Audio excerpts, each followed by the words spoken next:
$163 million contract and is rug pulling people in the NFT market. There is no limit to greed. What are your thoughts to that? They generated $1.6 million in liquidity. So that's a term that we use to describe the amount of US dollars by an NFT project. That doesn't mean it's directly transferred into US dollars, but $1.6 million is a lot of bread. So you figure that De'Aaron might have come up with a strategy to turn those funds around into a support system for the token for the people that bought into the project. And that's where I think the project failed. If he was just selling the pictures and he didn't promise any utility attached to these assets, then nobody would have any complaints, because that's what it is.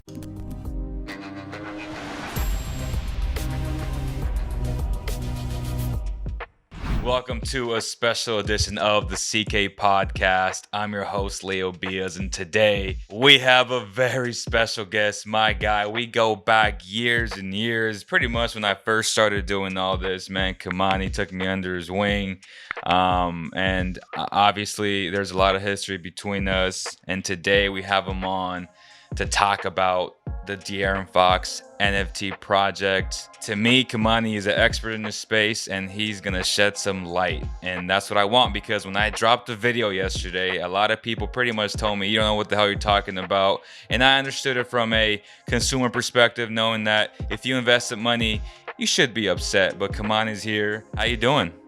I'm doing fantastic, man. And for the fans who missed me out this season, I retired from working press obligations in May of 2021. You may see me on the court every now and again if a player asks me directly or an agency asks me directly, but I'm enjoying my freedom. I'm enjoying working in what we're calling the Web3 community. That's the NFT space. And I'm just really happy that you're having me on, Leo, because yeah, we're friends. We go back. We've been supporting each other for a long time. I think since 12, 13. I mean, we go back before we started working in the press. Is the thing. We were both fans.com, kicking it back and forth, way back in the late 2000s, man. So yeah, it's a beautiful thing. So I guess for the community, for everybody who's watching, there's been a bit of a misunderstanding about what NFTs are. So an NFT is a non-fungible token. It simply describes a technology that you can use to define your own assets that you create. So most people are using this technology to define their art as a digital asset that they can then interact with the consumer through that technology. So that's what De'Aaron's done and his team has done. They created, I think, 6,000 Swipe of the Foxes. Right. So real quick, I saw this tweet from Sam Cooper Hoops, and I kind of want your response to this. Obviously, he's on the consumer side, negative side, but he said De'Aaron Fox signed a $163 million contract and is rug pulling people in the NFT market. There is no limit to greed. What are your thoughts to that? I think De'Aaron might just have too much on his plate right now. He's an NBA player in the middle of the season. I guarantee he doesn't have the time when he comes home at night to be thinking about this stuff, if he has any time at all. So I don't think De'Aaron is in a position where he's trying to defraud collectors. I don't think he's trying to. This wasn't an ill-intentioned thing. Just so folks know, when every time you're coming out with a project in NFTs, you do want a good support team that's helping you produce that project. So it seems that De'Aaron had a developer, a main artist producing the Foxes, or the components that Foxes are generated from, and then a couple of different community officers that would help guarantee the utility that's provided. That's interesting about digital asset classes like NFTs, is that you're not just buying a picture, you're buying whatever else that creator wants to attach to that digital asset, in terms of conditions. So I think one of the conditions was 10 Foxes, you get a jersey, a signed jersey. Was that it? Something like that. Something like that, right? And then the follow-up was, Fox probably isn't evil, just an idiot. Some crypto-loving ick pitched the idea that he would be the face of the partnership for a percentage of the profit, and he went along without doing a second of research. At least that's the simplest scenario. Do you agree or disagree with that? I think all of the early, because I was chatting with some of them, right? Earlier in 2021, right before I retired. And so you had Tyrese, you had De'Aaron, Hmm. Marvin was exploring it before he got traded, getting involved in the NFTs. And so it was all very exploratory. And um, I don't know where De'Aaron's project necessarily went wrong. I think they generated $1.6 million in liquidity. So that's a term that we use to describe the amount of US Okay. dollars by an NFT project. That doesn't mean it's directly transferred into US dollars, but $1.6 million is a lot of bread. So you figure that De'Aaron might have come up with a strategy to turn those funds around into a support system for the token for the people that bought into the project. And that's where I think the project failed. They didn't Okay. have what we So call. right. Go So after I made a video, it was a quick 2 minute video, just kind of setting the facts and telling people what I had found out previous to what De'Aaron tweeted, which was about 20 minutes after. And these were his thoughts. I'm sure you already saw them as well, Kamani.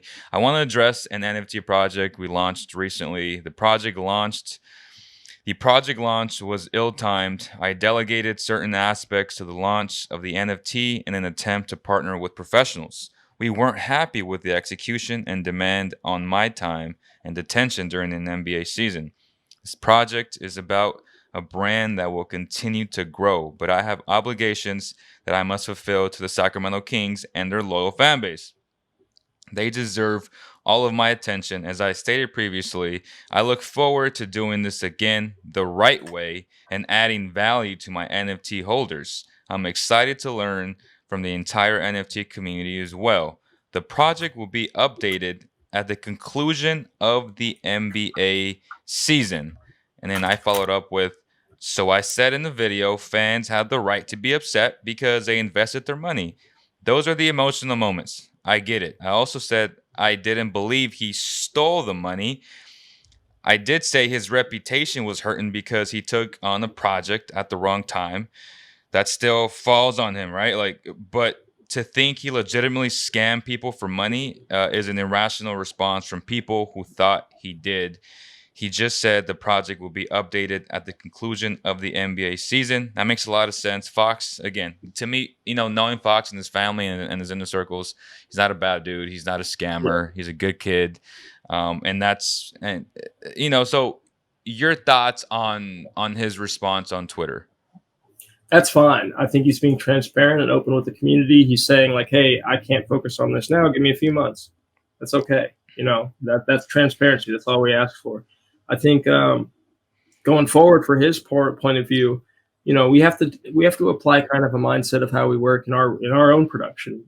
Right. Our very box of professionalism, in that if we're out there trying to produce, you have to do the numbers. You're selling 6,000 Foxes, they're minting at a certain price.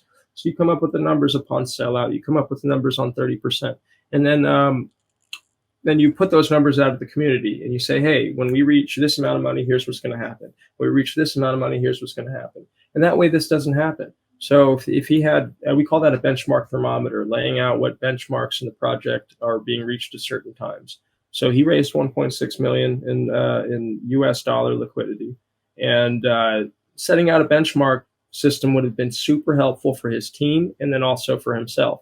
So if he says, hey, once we reach the first 500,000, here's what's going to happen. We'll be able to purchase the jerseys, we'll be able to purchase the shoes, et cetera, and we'll be able to transfer them to the token holders at that time. That way, the project manager knows when to trigger these certain events. And that way the community knows, hey, if they don't reach that benchmark, then they can't fulfill that aspect of the project at this time. So in this situation, if he had a benchmark that was set at 2.5 million to execute the rest of the project, and they've only achieved 1.6, that solves the issue right there, because it was spelled out ahead of time.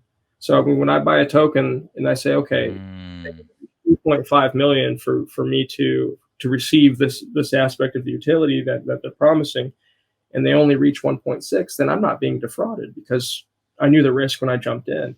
So spelling out that risk ahead of time for collectors in this realm is very key. And then So we call that the benchmark thermometer, spelling out what benchmarks you're reaching at certain times. Then you supplement that with what's called a liquidity schedule, how exactly you're spending your collector's money as you reach these benchmarks. You don't have to be too strict. Obviously you don't want to put personnel, people's names in, but just like, okay, we're going to drop 100,000 on equipment. We're going to do 200,000 on swag and merchandise, whatever application it is. So that way, when I'm exploring the project, I can look at all the benchmarks and all the considerations beyond just the Fox, beyond the promise of receiving a jersey or a shoe or anything like that. And I can say, okay, this is what needs to happen for that utility to apply. I'm okay with that risk, and I'm okay with getting into this project, and that may not occur.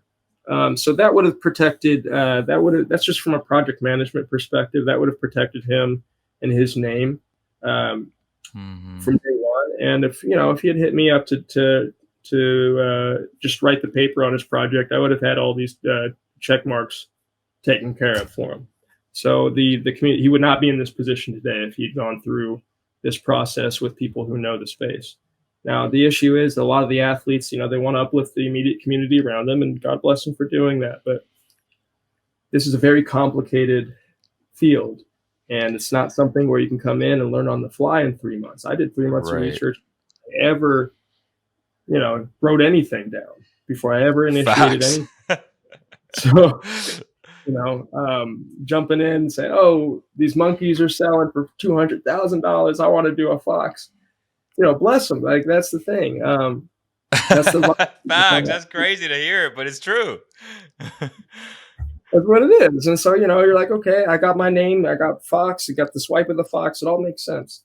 If he was just selling the pictures and he didn't promise any utility attached to these aspects, then nobody would have any complaints, because that's what it is. I don't know what the utility is beyond the collectibles that he promised to deliver on, and I think that's where the issue is that he can't deliver on the collectible promises because he doesn't have the time. And if he doesn't have the time personally, then somebody in the project team needs to be doing that, and that's where I think the disconnect is. I'm not a part of the inside, but he's trusting the project in the hands of 4 or 5 people that he put it in, and if they don't know the NFT space, right? You can blame De'Aaron all you want for this, but I don't think you blame him. I think you say, hey, you need to vet your people a little bit better for your project teams.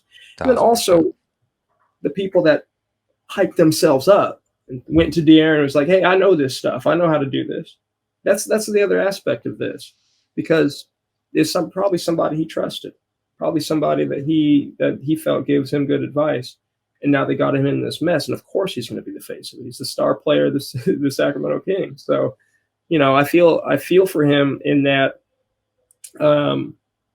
It seems to me that the risk of even doing this turned out to be much heavier than the benefit of doing this, and that's a hard lesson to learn for a lot of younger players and maybe looking at something like this. But all that is, you guys just have to plan your projects out, get good people to support. And I'll tell you what, Kings fans are like, if you welcome them into a community where you say, hey, what if Fox, let's just say he decided not to do the 5 people that run in the team or however many people he had.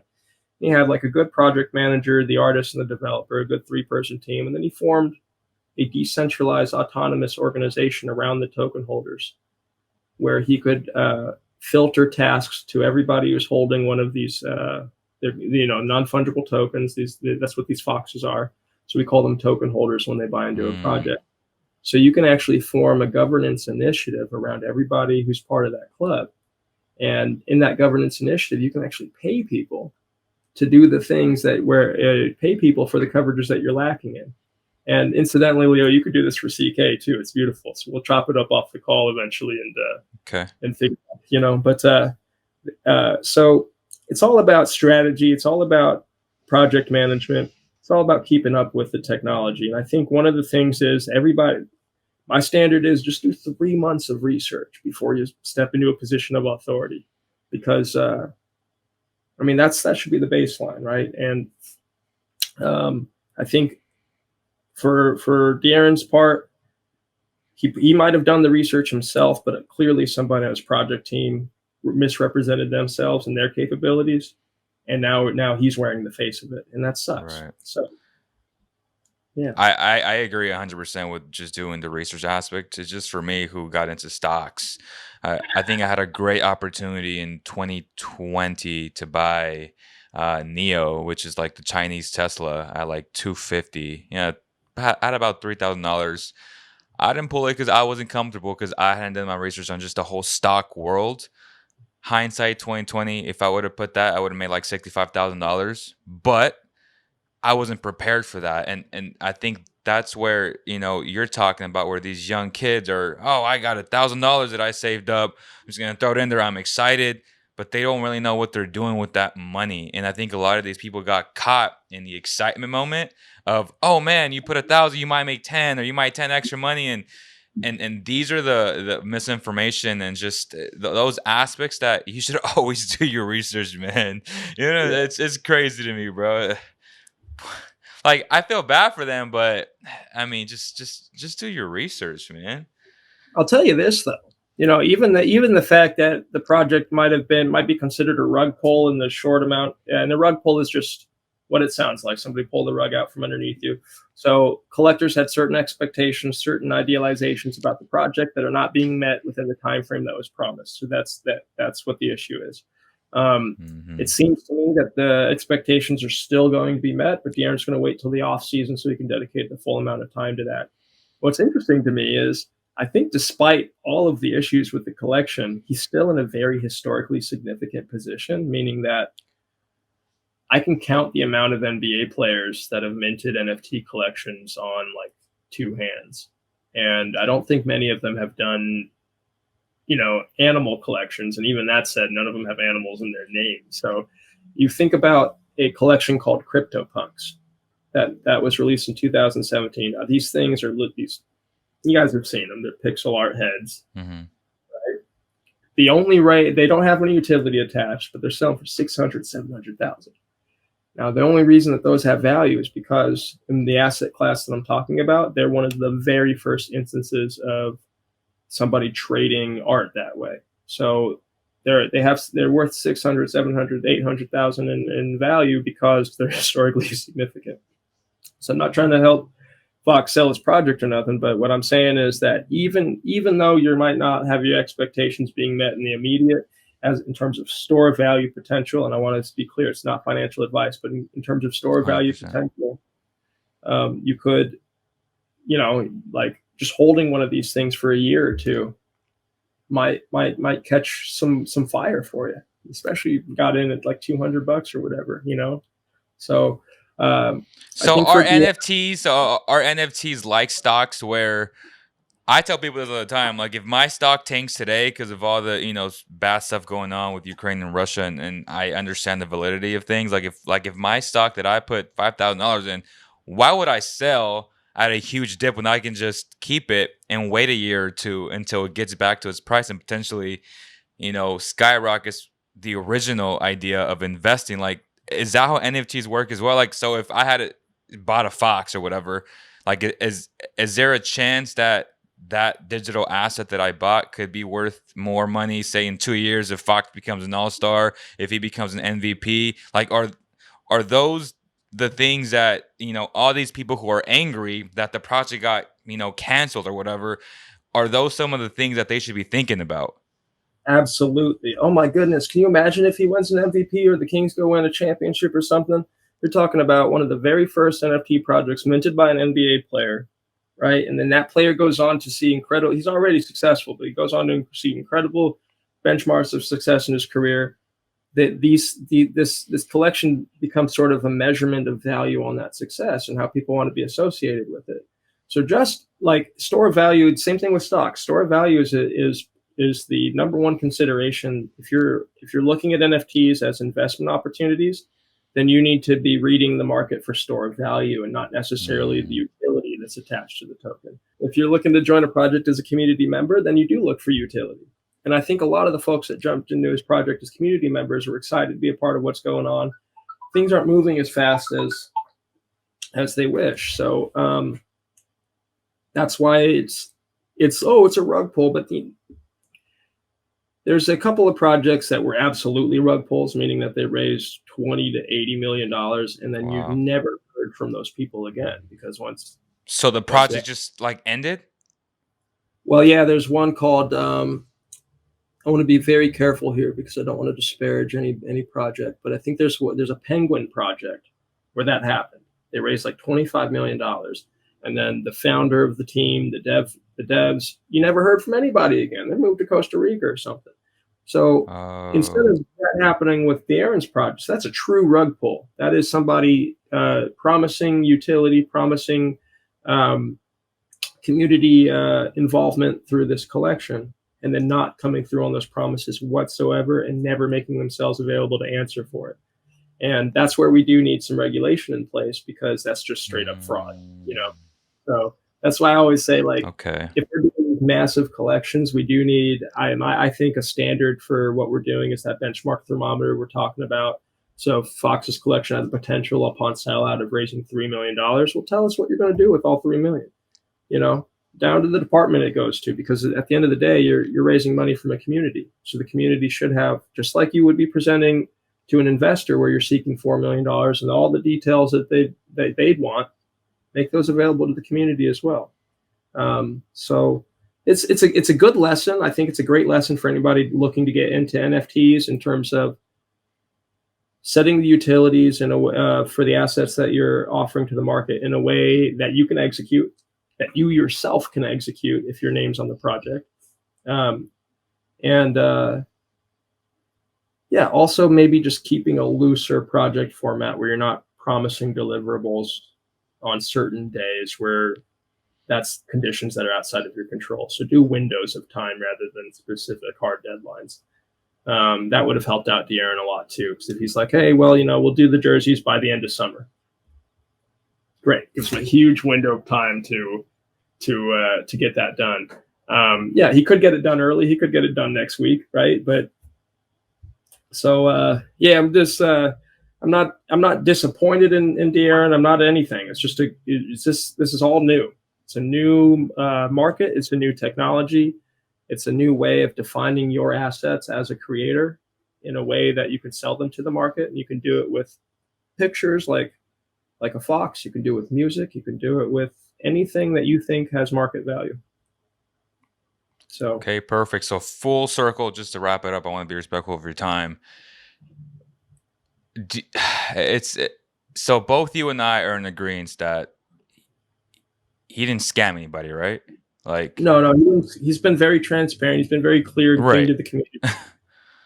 Okay, No perfect. No Okay, scam. perfect. And again, do you think that he pulled the rug, or is this project just on pause? Just to clarify these things. I think he needs a new project management team.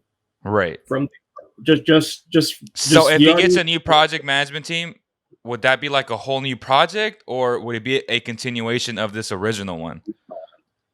It would just be to guarantee the utility he provided. So instead of working with the team he's already got, and we know on insider information his artist is a good person and they're suffering from this. The developer, there's some issues with the developer, but he could just immediately transition to a platform like, I hate to plug myself, but we have Let Me Out Productions, and this is what we do. We manage. Tell him about you, Kamani. Don't be shy, bro.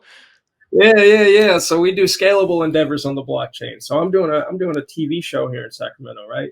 And this is a whole new use case for non-fungible tokens where you fractionalize your ownership to something that you've created, and you write up a deed, and you can, in that deed, you can assign those ownership fractions to anything you want.